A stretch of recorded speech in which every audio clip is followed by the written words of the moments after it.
কৌস্তুভ রায়ের জামিন মামলা বিচারকের প্রশ্নের উত্তর দিতে গিয়ে নাজেহাল ইডির আইনজীবী। কৌস্তুভ রায়ের প্রশ্নের প্রেক্ষিতে ইডির আইনজীবীর কাছে নথি তলব আদালতের।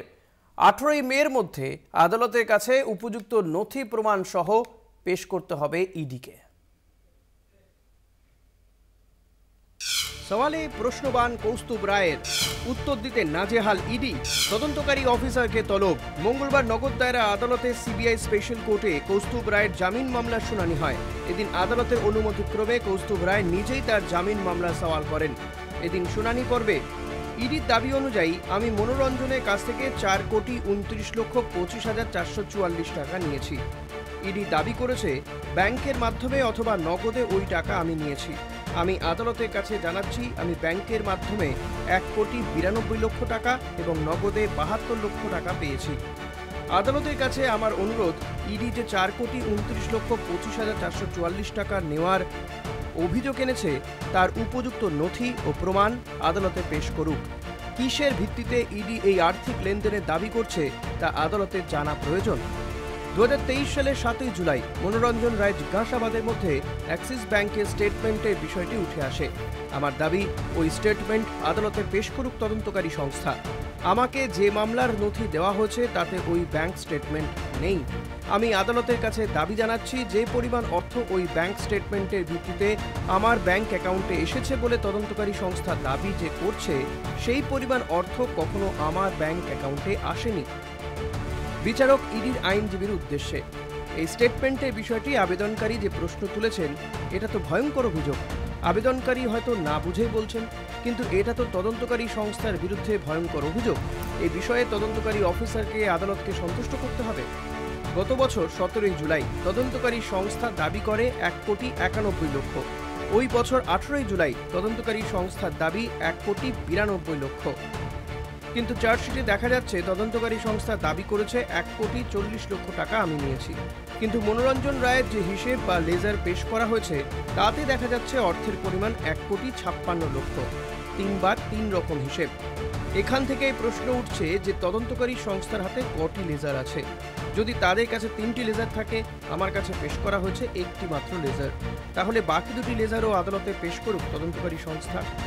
অন্যদিকে তদন্তকারী সংস্থা দাবি করছে আমাদের বিজ্ঞাপন বাবদ 40টি বিলের মধ্যে 25টি বিল সঠিক, বাকি 15টা বিল ভুয়ো। আদালতের কাছে প্রার্থনা, তদন্তকারী সংস্থা আদালতকে জানাক কোন কোন বিলগুলি ভুয়ো। সেই বিলগুলি যদি আদালতের কাছে পেশ করা হয় তাহলে আমি প্রমাণ করে দেব সেই বিলগুলি ভুয়ো নয়। বিচারক ইডির আইনজীবীর উদ্দেশ্যে, কৌস্তুভ রায়ের প্রশ্নগুলি খুব সাধারণ। এই প্রশ্নগুলোর ওপর ভিত্তি করেই সমস্ত তদন্তটি দাঁড়িয়ে আছে। বর্তমানে আমরা যে পর্যায়ে এসে দাঁড়িয়েছি সম্পূর্ণভাবে বিচার প্রক্রিয়া শুরু করার পর্যায়ে। তাই আমি আশা করব তদন্তকারী সংস্থা এই নথিগুলি আদালতে পেশ করবেন। না হলে বিচার প্রক্রিয়ায় ইডি কিসের ভিত্তিতে সওয়াল করবে? পিএমএল আইন ধারা অনুযায়ী গ্রেপ্তারি বৈধ কিনা আমায় আগে দেখতে হবে, কারণ কোন কোন প্রামাণ্য নথি আপনাদের কাছে আছে সেটা আমায় দেখতে হবে।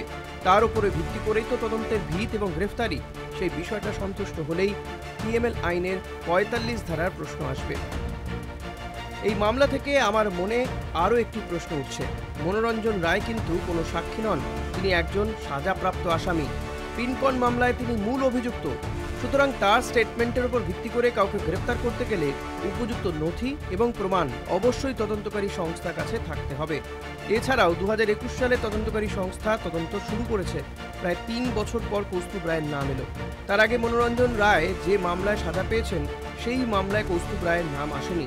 হঠাৎ 3 বছর পর কৌস্তুভ রায়ের নাম এলো কেন? কোন কোন নথির ভিত্তিতে এলো? অবশ্যই বর্তমান অবস্থায় তদন্তকারী সংস্থাকে আদালতের কাছে এগুলি পেশ করতে হবে। ভাস্কর বন্দ্যোপাধ্যায়, ইডির আইনজীবী। কৌস্তুভ রায় যদি ব্যবসা করে থাকেন তাহলে সেখানে লেনদেনের নির্দিষ্ট নিয়ম আছে, কিন্তু দেখা যাচ্ছে যে উনি আর্থিক লেনদেন করেছেন। 1 লক্ষ টাকা অবধি তিনি নগদে নিয়েছেন।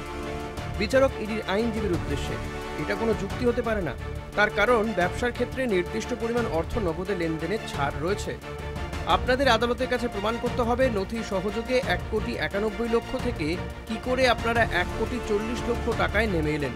অ্যাক্সিস ব্যাংকের স্টেটমেন্ট আপনাদেরকে আদালতে পেশ করতে হবে।